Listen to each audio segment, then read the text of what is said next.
Welcome to Lone Oak Elementary School. I'm Roy Smith. I'm the art teacher at Lone Oak Elementary School in Paducah, Kentucky. I'm in McCracken County. I'm at the other end of the state. Long story short, I'd like to introduce you to a photography lesson that I sort of created or implemented back in the early COVID days of last spring. And I had the most fun setting this up and creating the lesson, as hopefully I had the students who actually was trying to do the projects at home. So let me share a really cool photography lesson based on Walter Wick. Walter Wick is the photographer who photographs, who actually sets up the scenes, photographs the scenes, and puts them into the I Spy books, Hay Seymour books. And so let me sort of take you a little trip through his world, and I guarantee you'll have lots and lots of fun setting this up. So bear with me. I'm going to talk you through a PowerPoint that shows you how Walter Wick does this, how he sets up his scenes, how he photographs the scenes, about 4 to 5 easy steps, and then I'll show you how I modified here for Lone Oak. And like I said, you can have a blast. This is great for virtual learners. Kids can do this at home with little to no art projects. You just have to have something to take photographs and lots of toys or whatever objects you can find around the house. And you can also do this in class with students. I've done it both ways, and it's just a really fun project. So I hope you enjoy. See you in a second.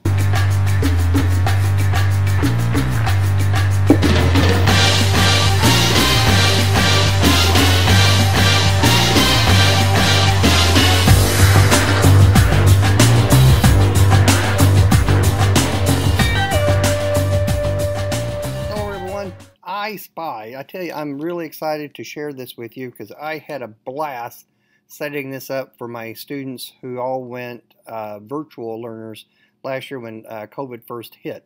And so let me share some of the things I've learned and introduce you to the world of I Spy and Walter Wick, who creates the photographs and sets up these elaborate scenes for his books for I Spy. So ladies and gentlemen, meet Walter Wick. Walter Wick, like I said, is the artist who photographs the images for I Spy books, Finding Seymour, and there's a few others as well. And so I got really fascinated with the idea of everybody, all the kids are fascinated with these books, but I got really thinking about how does he actually set these photographs up. It takes a lot of time and a lot of energy to create, to come up with the idea, and to make something that looks like chaos work, and then photograph it and make a really cool book that all kids loved, no matter what age you are. And so let me share what I've learned by looking at Walter Wick's websites, looking at, doing a little bit of research, and then developing a really cool lesson plan off of this.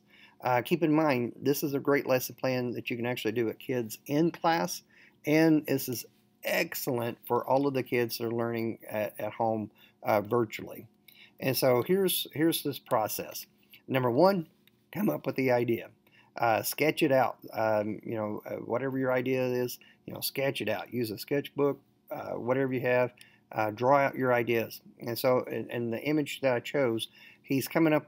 Walter Wick is trying to develop a scene dealing with a spaceship that you can see on the outside, and see also what's happening on the inside.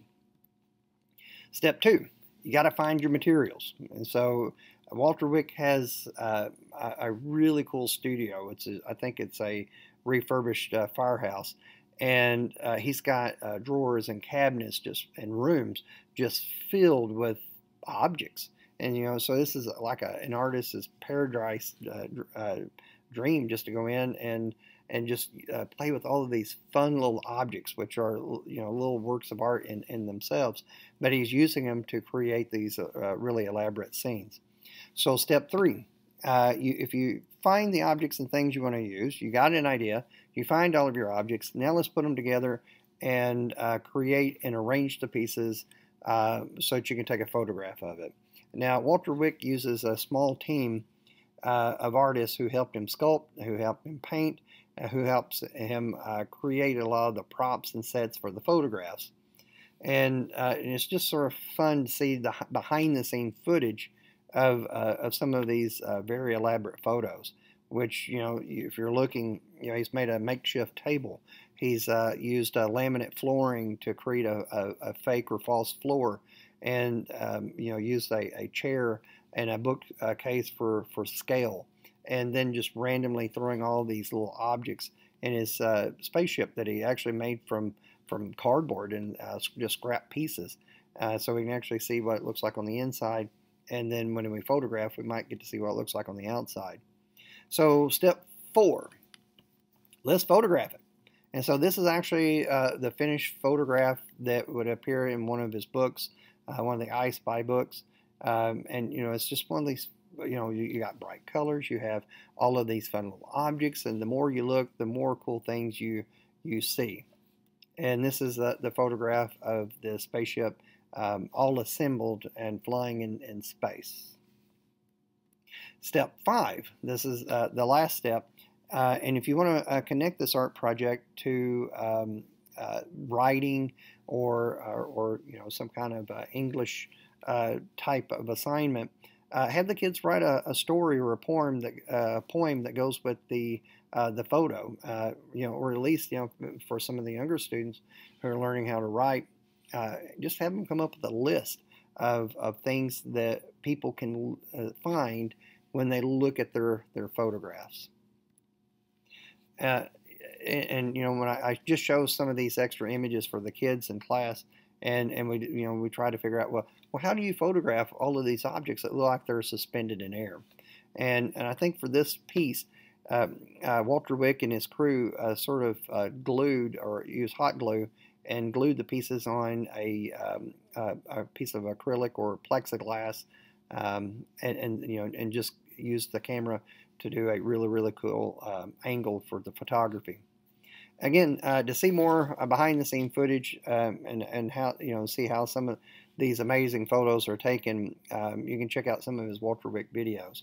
In a few minutes, I'm going to show you where I have placed all of these videos and links for you. So if you can find my website, it'll take you to some of these other really cool resources. So now we have an idea of who Walter Wick is, you know, the photographer for the I Spy books.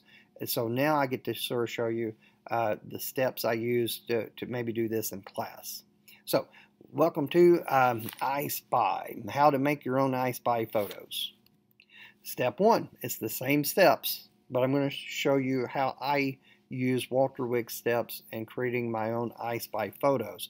And I have done this in class with students. We did it for a positive behavior day, and I had every 20 minutes I would have anywhere from 30 to 60 kids in a class.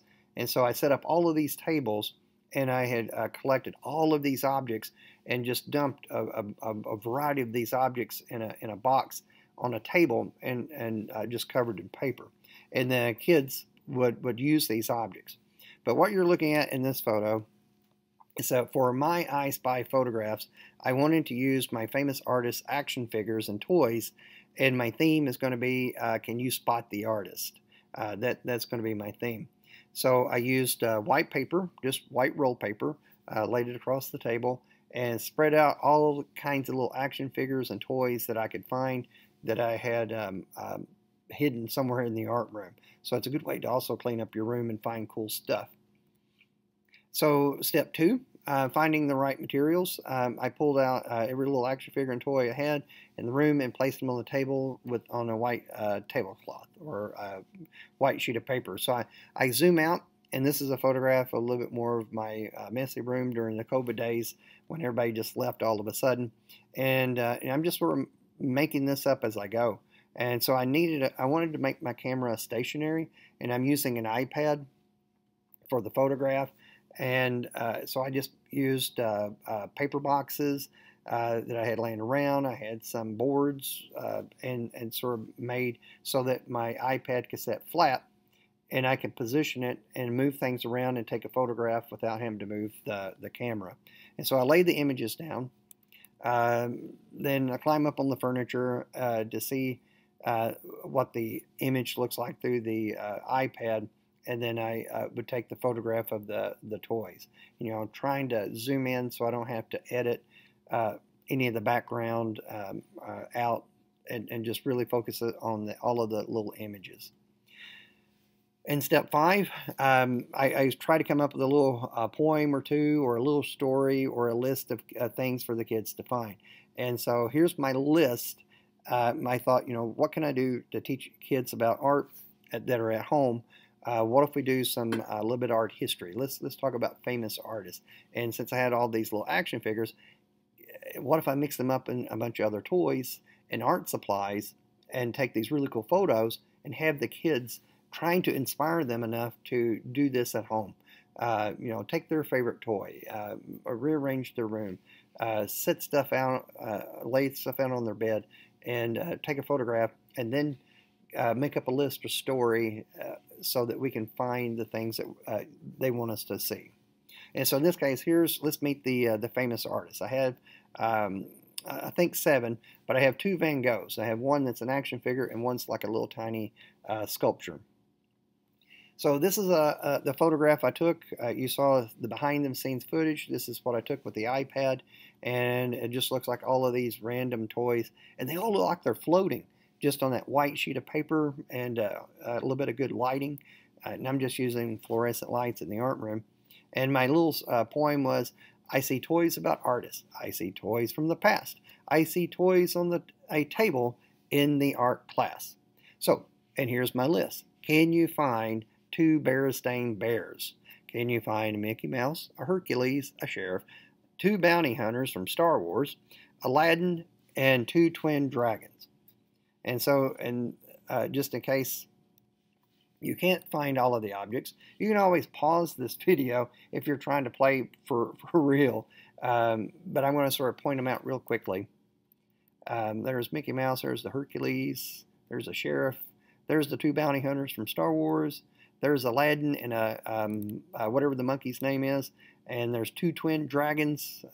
And next, and here's a new poem, same photograph. I spy with my little eye several famous artists. Can you find the 7 famous artists? Which artist is in the photo twice? There's Frida. There's Leonardo da Vinci. There's Picasso, Salvador Dali, Andy Warhol. There's Vincent van Gogh. And there's the other Vincent van Gogh. So I have 2 Vincent van Goghs. So, oh, there we go. Now, what I did was I pulled the white paper up to have a background. And so this is just like going to a photography studio where they pull the white paper down behind you and underneath your feet so that it's nice and sort of smooth transition. And then I just used all of the weird art stuff that I had at the time. And, you know, these parquet blocks, these plush crayon toys I bought a couple of years ago that the kids just are fascinated. And I move them around the room. That's a different story. I put together some foam dragons, and I had all these little foam pieces left over. So I put Frida there. So long story short, I just played around with the materials and hid the little figurines that I had. So the little message goes, somebody made a mess and the blue and green crayons look worried. It didn't rhyme. I just, it was probably late that day, and I just come up with a little short blurb. And so, can you find the 7 famous artists? Keep in mind, there are 2 Van Goghs, and I had 1 Boba Fett, and I put a little picture of Boba Fett there at the bottom. And so, again, I have a video, or I have this on my website, and so kids can actually do this at home on the website. But I'm trying to encourage them to do this actually at home. And there's Boba Fett. I also created during our COVID times, as I had time to read my books and record them reading. So I made a virtual library, which I'm hoping, the kids had this at their fingertips if they wanted to. But since I had all the books out, let's make a new photograph, you know. And I also had a chance to make some paintings, and I did reproductions of some of the famous paintings that we talk about all the time here. And I thought that'd be really cool if we can actually put some of these paintings in the library. So I'm using that as my background. So the story is paintings, books, brushes. Can you find all 7 artists? Keep in mind, there's 2 Van Goghs, and I hid Boba Fett in there somewhere. There's Leonardo, the 2 Van Goghs, there's Frida, Andy Warhol, Salvador Dali, there's Pablo Picasso, and there's the Boba Fett way back there in the back. Then I got out art supplies, and so I'm coming up with these different themes to hide all these little figurines in. And I spent a whole day playing around, rearranging things. I had a blast setting this up just to take a photograph. And I'm thinking, if I'm having this much fun setting up the objects and toys and supplies that I have, I want the kids to have this feeling. And if I can hook them into setting up these scenes and learning a little bit about photography, then I think we had a good project. So the theme on this is, I love my job, I love to play, put them together, and I'll create all day. And that's actually what I was doing. And so again, looking for all 7 artists. They're hidden throughout all of these objects. You can also talk about foreshortening, overlapping, creating space. And these are the foam dragons. I finally had time to actually put them together. And so I thought, why not set up a scene with them? And so here they all are.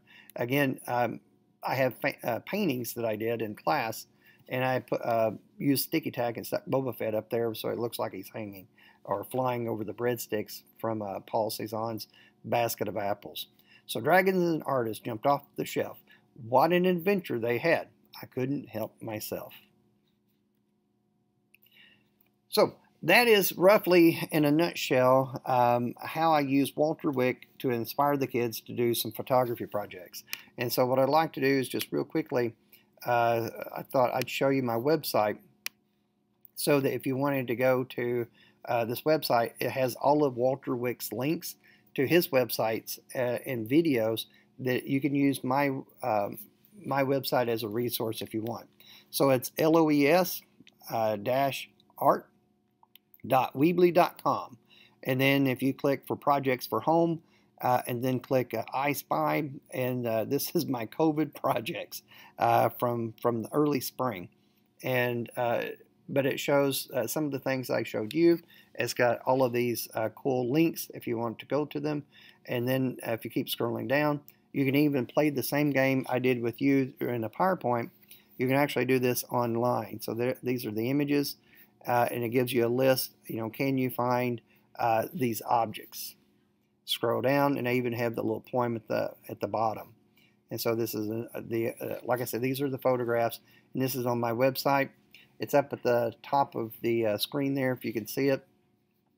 So I just wanted to share a really cool, fun project that I did, and I hope that you enjoyed as much as I did, and just have fun with this. So thank you for letting me share. I do hope everybody is safe, and have a great school year, and hope to see you guys in person next year at our next conference. So if you have any comments or anything, please just shoot me an email, roy.smith@mccracken.ky.schools.us.